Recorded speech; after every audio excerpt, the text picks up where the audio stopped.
que la policía deja de resguardar ese local, se retira, yo diría que hace abandono del lugar para que se pueda, no sé, pues tomar, etcétera, ese lugar. En fin, entonces, este hecho, por favor, coméntenos porque es una parte central del conflicto. Nosotros concluimos de que sí ha sido armado por la siguiente situación. Antes de que la marcha salga de los Yungas de La Paz una semana antes, se han enviado más de 60 notas al ministro de Desarrollo Rural y Tierras, donde se le ha solicitado a él de que cierre ese mercado ilegal. Pero el ministro de Desarrollo Rural y Tierras, Remy González, siempre se ha resistido a esta situación, pese a que es su atribución, de acuerdo a la ley 906, es la autoridad llamada por ley para controlar los centros desde los centros de producción hasta los centros de comercialización, y él es quien regula, ¿no?, el funcionamiento de los mercados. Bajo ese entendido, el día 8 de septiembre, al promediar las 12 del mediodía, empieza a descender la marcha, llegó aproximadamente hasta la calle 1 de Villa El Carmen, y se encuentran con un cerco de policías, quienes abren el paso, se hacen a un lado, no hacen resistencia, abren el paso, y se apuestan ellos a ver así serenamente, tranquilamente, a ese grupo de personas que estaban, en este momento todavía la puerta de este mercado se encontraba cerrada. Pero desde la parte superior de este inmueble habría personas parapetadas desde donde lanzaban bombas molotov, pero además también estaban portando armas de fuego, ¿no? Y estos son los elementos, no sé si se logra ver en las fotografías, ¿no? Se ve personas donde estas eran quienes lanzaban explosivos en contra de la humanidad de las personas que se encontraban en la parte de abajo. La policía no hizo nada desde ese momento, pero casualmente ya cuando se abren las puertas, ni bien se abrió, ya se ha podido advertir de que ya existía llamas de fuego en el interior. Vale decir que las mismas personas que estaban en el interior han generado el fuego antes de que la gente de afuera ingrese, ¿no? Bajo esta situación, ya cuando se salió todo de control, ingresaron, se ha logrado secuestrar cajas de explosivos. Se ha logrado, justamente estas son las armas de fuego que se ha secuestrado del interior de este inmueble, ¿no? Acá está. Son estos elementos que se ha podido colectar del interior. Acá hay un arma de fuego, es un fusil cargado, cerrado en círculo, estaba cargado. Y esto lo sacaron del interior de ese inmueble de Alanes. Y estos elementos, a pocos metros, ahí cerca hay una plaza, se ha llevado ante los efectivos policiales para que ellos puedan hacer el secuestro de estos elementos a los efectos de la investigación. Pero los policías no quisieron recibir, se resistieron. También desde el interior del inmueble de Arnold Alanes sacaron coca molida. Coca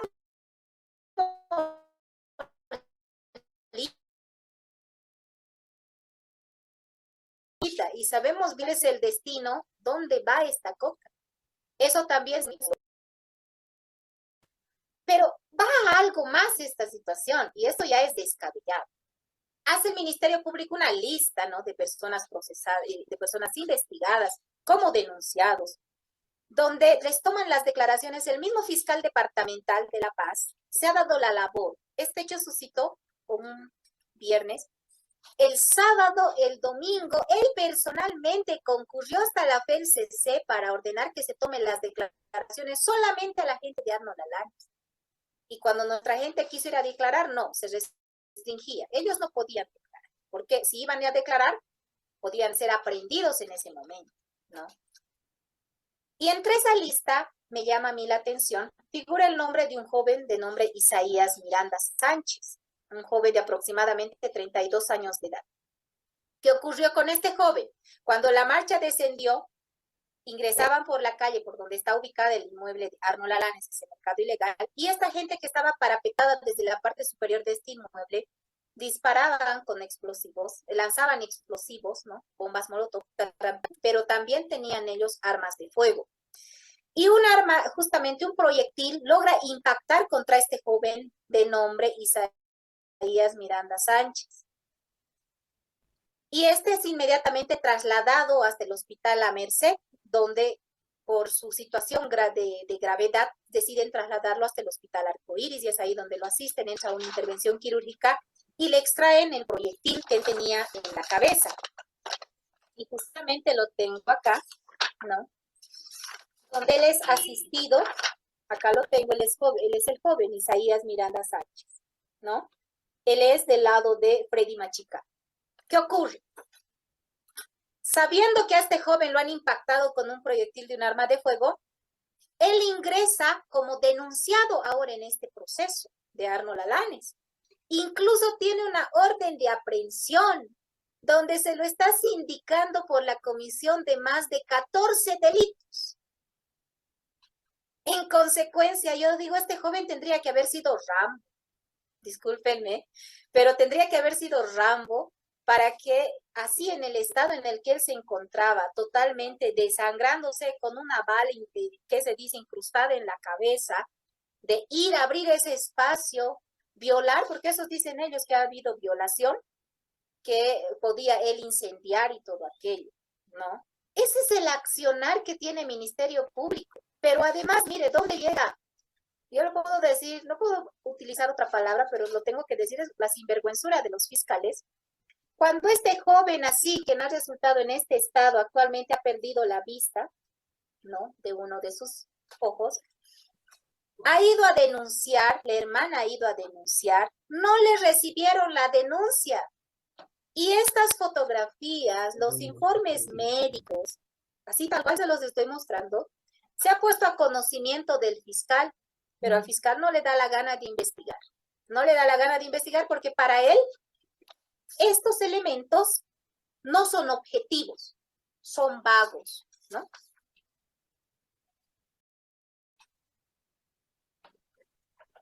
Realmente grave, muy grave, este tipo de situaciones de injusticia, ¿no? Y que decíamos al inicio de impunidad, además, es realmente muy grave.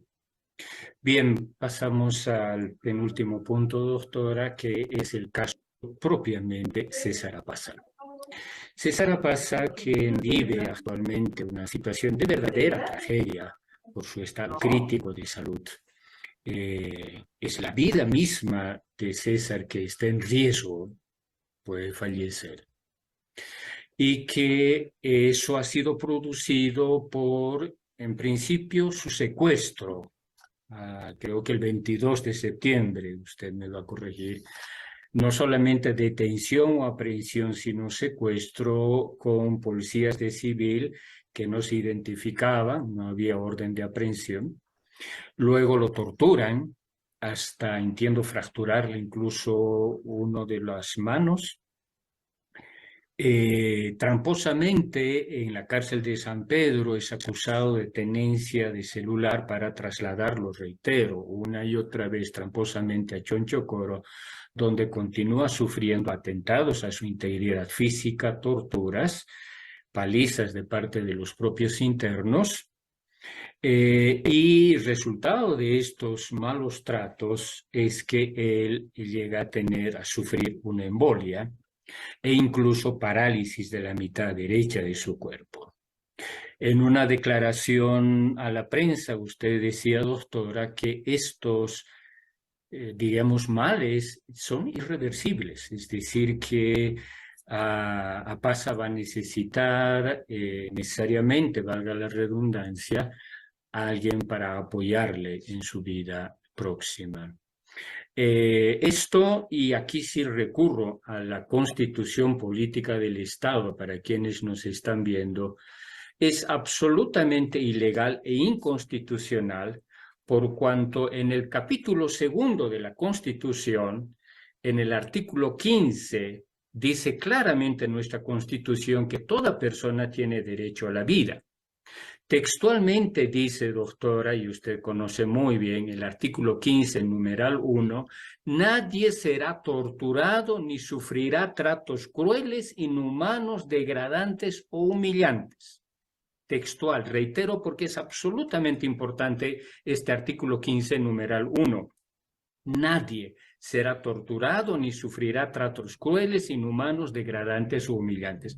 Lo dice nuestra Constitución. Y sin embargo, César Apaza es justamente esto lo que está sufriendo desde su detención hasta el presente.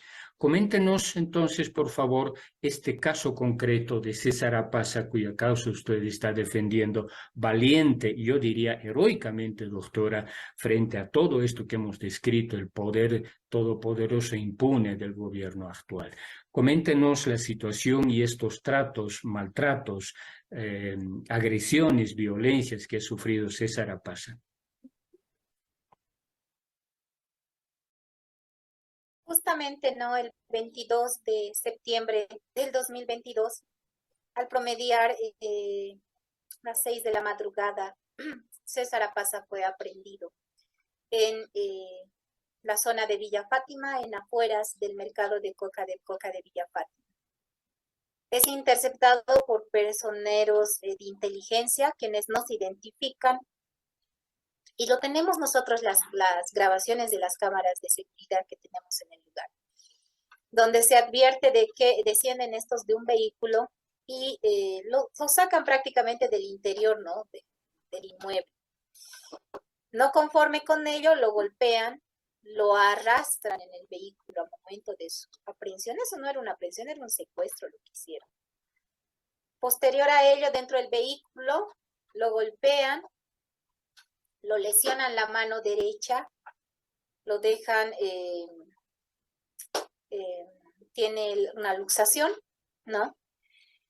Bajo ese entendido lo trasladan hasta la ciudad del Alto, donde viene ahí un médico de la Defensoría del Pueblo, viene un médico forense, le hacen una valoración y sale 0 días de incapacidad, que no tenía ninguna lesión, ¿no? Imagínense hasta dónde llega el IDIF, sus profesionales médicos forenses que tienen ahí.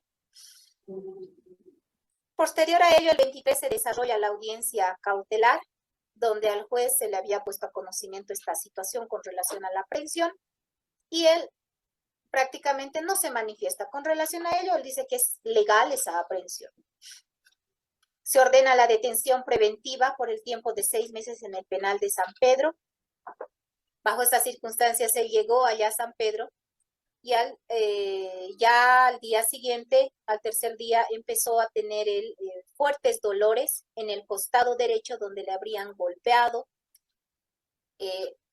a la altura de la cadera. Es ahí donde él refiere que lo habrían pateado. Presenta una contusión sumamente abultada, de color violácea, que hasta el día de hoy se lo puede advertir esa contusión.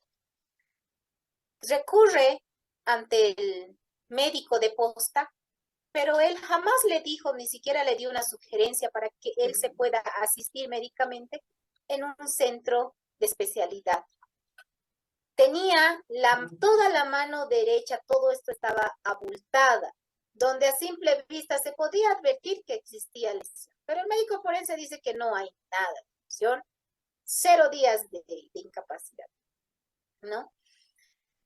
César Apaza tuvo que vivir prácticamente más de un mes con esos fuertes dolores, que gracias a un privado de libertad, quien conoce de la medicina tradicional, es quien le ponía algunas pomadas, ¿no?, naturales para que pueda bajar. Es así como él ha vivido César Apaza. Tenía una presión alta, que está refrendada por el mismo médico de posta de San Pedro, donde sus niveles de presión alta estaban por encima de lo normal, ¿no? Sumamente alto. El director de régimen penitenciario conocía esta situación de su salud de César Apaza, pero jamás ha priorizado su atención médica. Pero no solamente hace esto este señor Juan Carlos Limpias, sino el día 7 de noviembre emite una resolución totalmente abusiva, que es esta, una resolución ordenando el traslado definitivo de César Apaza desde San Pedro hasta Chonchucur, en un afán totalmente autoritario, como si César Apaza fuera un feminicida o un violador. En esas circunstancias se hizo el reclamo, se ha impugnado esto ante el juez de instrucción, pero lo homologa el juez de instrucción, lo da por bien hecho, ¿no? La juez Lorena del Juzgado Tercero de Instrucción en lo Penal de aquí de La Paz ha sido la única autoridad, tal vez, quien ha obrado en derecho. Al haberse interpuesto Bien, hermanos y hermanas, esa es parte de la entrevista que hemos hecho, es parte de una larga entrevista que hemos logrado con la abogada de César Apaza, la doctora Evelyn Cosillo. Lo que ahora hemos mostrado son básicamente dos de los episodios básicos de todo este conflicto. Uno, que la supuesta quema, bueno, ha habido una quema del local de Arnold Alanes, pero como dice la doctora, esa quema ha sido armada, ha sido manipulada, incluyendo agentes que disparaban a los manifestantes de Adecoca. Y el segundo hecho que he mostrado es este conjunto de maltratos, agresiones, tortura, además del secuestro que ha sufrido César Apaza, ¿no? Eso es parte entonces de la entrevista que logramos, reitero, con la abogada de César, y cuya versión completa la vamos a publicar, acabamos de decir con Miguel, en la página de Radio Rebelión. Es más de una hora que conversamos con la doctora sobre estos temas y otros, digamos, de contexto.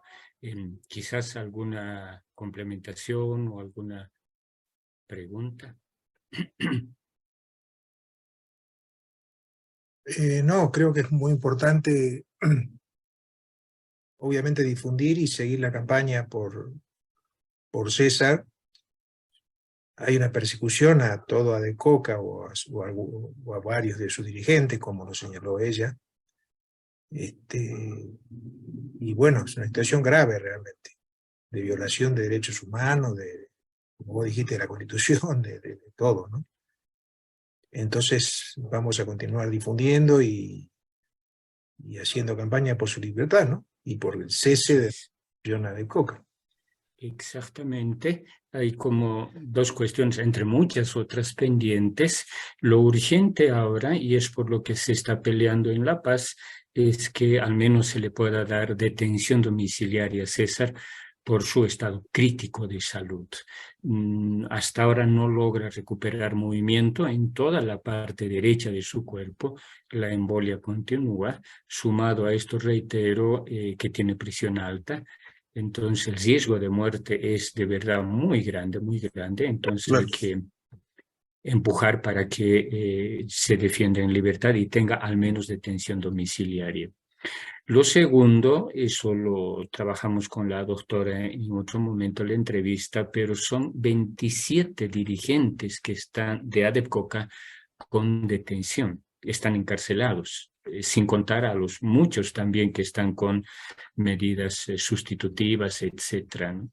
27 Entonces, encarcelados, eso te... 27 encarcelados. En este momento son es muy 27 importante. encarcelados. Es No teníamos esa impresionante. Cifra. Sabíamos que Impresionante, había hermano, muchos perseguidos, como pero es una barbaridad, claro. 27 encarcelados. Y es, claro, por la gravedad, cierto que hablamos de César, ¿no? Pero no habría que olvidar a los muchos otros dirigentes que están encarcelados. Ahora mismo estamos en pos de conseguir la lista completa, los nombres completos de estos compañeros. Yo solo he logrado reunir 12, pero hay que reunir de los 27.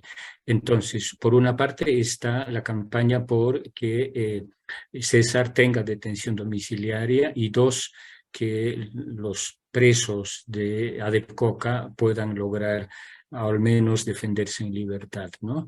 Están como olvidados, diríamos, la propia organización actual de Adecoca, los dirigentes de Adecoca están en conversaciones con el gobierno, pero no mencionan este tema de los dirigentes encarcelados, ¿no? Entonces, parte también del trabajo que hay que ir haciendo. Y por lo demás, y públicamente quiero agradecer a la doctora Evelyn Cosío, por haber tenido la gentileza de conversar conmigo y vamos a difundir, es el compromiso, este video, e incluso estamos pensando en preparar un pequeño texto, como un pequeño libro sobre, perdón, este conjunto de vulneraciones de derechos. Así que, y gracias también a ti, Miguel, a Jorge, a Beto por este espacio. Bueno, muy bien.